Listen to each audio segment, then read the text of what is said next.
4 அடி உயரம் கொண்ட கல்வெட்டு தென்பட்டுள்ளது. அந்த கல்வெட்டில் ஆதிகால தமிழ் எழுத்துக்கள் பொறிக்கப்பட்டிருந்தது. கடலில் கிடந்ததால் சில எழுத்துக்கள் சரியாக தெரியவில்லை.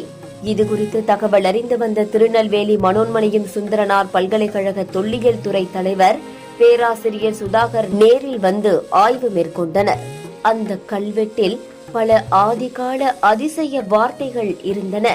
இந்த வார்த்தைகளை படிக்கும்போது மெய் சிலிர்த்துதான் போனது.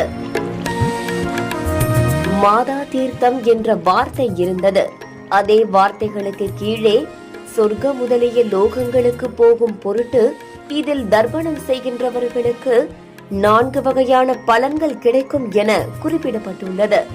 மற்றொரு கல்வெட்டில் பிதா தீர்த்தம் என்ற வார்த்தை இருந்தது. அதற்கு கீழே இன்பத்துடன் வாழ்ந்து தேவையான போது என்ற வார்த்தைகள்